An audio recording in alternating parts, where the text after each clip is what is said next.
I've got flu, so please excuse my voice if it sounds weird, but we're going to be doing grade 12 calculus, the cubic graph, and its derivative graph. That means the relationship between them. So we're going to be given information regarding the derivative graph, and we're going to utilize that information to find the information of the cubic graph, right? So let us get into it because I don't want to do no yapping at all. So there's a question from one of the previous papers, and it was question 9, and it has said, the diagram below shows the graph of f of x. The derivative of f of x is equal to ax squared plus bx squared, ax cubed plus bx squared plus cx plus d. The graph of f of x intersects the x-axis at 1 and 5. A, which is 4 and negative 9, is a point on f of x. And of course, there's a diagram that we've been given that shows the information that we've just been told, right? So yeah, we have a concave up parabolic graph, which is the derivative of the cubic graph, and a point A, which is 4 and negative 9, right? So there's no any other information that have been given. So there's no much analysis that we can actually do, right? Let us get straight into the questions. So the first question, which is 9.1.1, says write down the quadrant of f at x is equal to 4.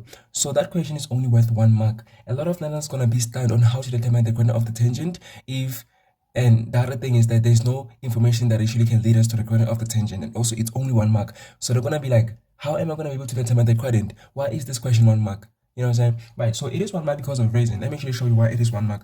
So remember that the gradient of the tangent, this is something that I actually covered in a previous video. The gradient of the tangent is equal to the derivative of any function at all. Here we're talking about a cubic function, right? So the derivative of a cubic function is equal to the gradient of its tangent at any point. But here they're talking about the point where x is equal to 4. So what is this? This is the derivative of a cubic function. But this derivative of a cubic function is the same function that has been given here, the one that has been drawn, right? Right. So they're saying the gradient of the tangent where x is equal to 4.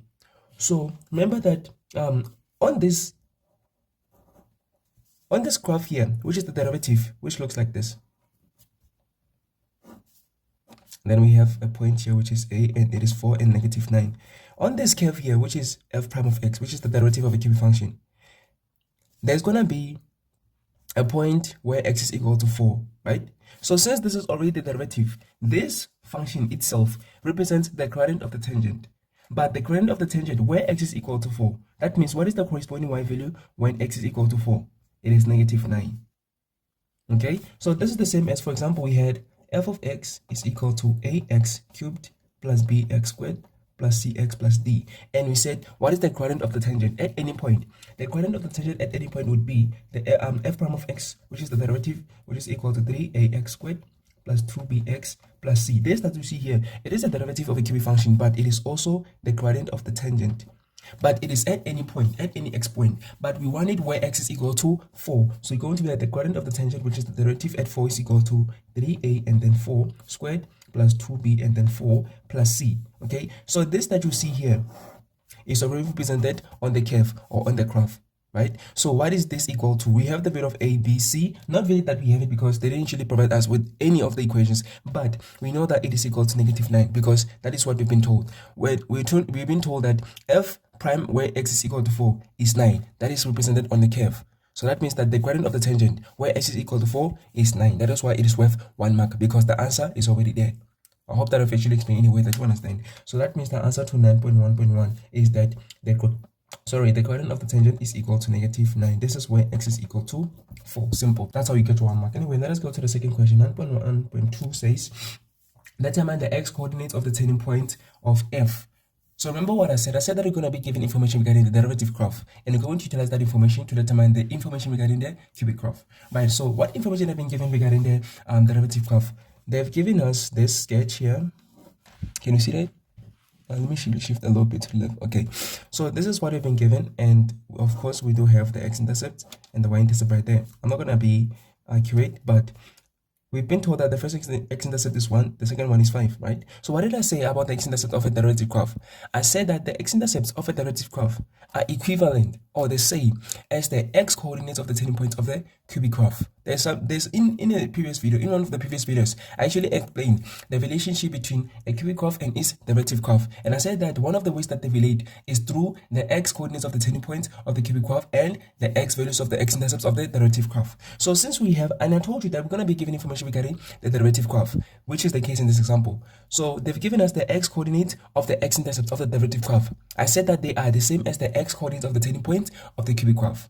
Okay, that is why it's only worth 2 marks, because the answer is already there. So what are the x coordinates of the turning points of the cubic graph? They are the x values of the x coordinate. They are the x values of the x-intercept of the derivative graph, which are 1 and 5. So that means the x coordinates of the turning points of the cubic graph are 1 and x is equal to 5. They only wanted the x coordinate. They didn't want the corresponding y values, and this is how we get our 2 marks. And so far we've gotten 1, 2, 3 marks. Let us go to the last question for this video, and it says, for which values of x is f strictly decreasing? So we're talking about the sorry, we're talking about the x values where f is strictly decreasing, right? So information that I've been given is regarding the derivative graph. We're going to utilize that to get the information regarding the cubic graph. So remember, in that video I explained that the x values where the derivative graph is decreasing, not really that it is decreasing, the x values where the derivative graph is below the x values, below the x-axis, below the x-axis and then above the x-axis. Okay, so I said that the x values where the derivative graph is below the x-axis is the same x values where the cubic graph is decreasing. So below the x-axis of the derivative graph is the same as decreasing of the cubic graph. Okay, so that means if we have something like this,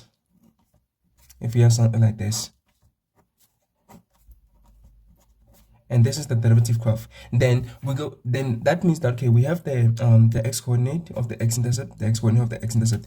That means this part here where the derivative graph is below the x-axis is the part where the original graph or the cubic graph is going to be decreasing. So that means you're going to have increasing and decreasing and increasing again. That means you're going to have something like this. I'm not going to be accurate. And because it is concave up, of course, we're going to have increasing, decreasing, and increasing again. So it's going to look something like this. And then here we're going to have the turning point, of course. So we're going to have something like this. Something like this. And then again, here we're going to have the turning point. Okay, so that means we're going to have something like this. So this portion here, where the derivative is below the x-axis, is the portion where the original graph is going to be decreasing. So that means we're talking about the x values that are between the x values that are between the turning points. Okay, the x values that are between the turning point. So where the derivative graph is below the x-axis, the cubic graph is going to be decreasing. So I hope that you understand that. This is something that I've actually covered in one of the previous videos. So what are the x values? They are 1 and 5. And that means the original cubic graph is decreasing for all the values that are between those two values. That means the answer is going to be 1 is less than x and x is less than 5. And that's how we get our 2 marks in total of 5 marks. Okay, yeah, so this is how we answer this typical question where we have to answer in relation of the derivative graph and its a cubic graph and its derivative graph. So you're going to be given information regarding the derivative graph. You're going to need to know the relationship between the two graphs so that you are able to determine the information of the cubic graph. So I hope that you understand that I've actually explained any way that you understand. All right, so I'm going to do more examples as I keep on going with the videos, but I hope that you have actually enjoyed it and it has been helpful. Thank you. So see you in the next video.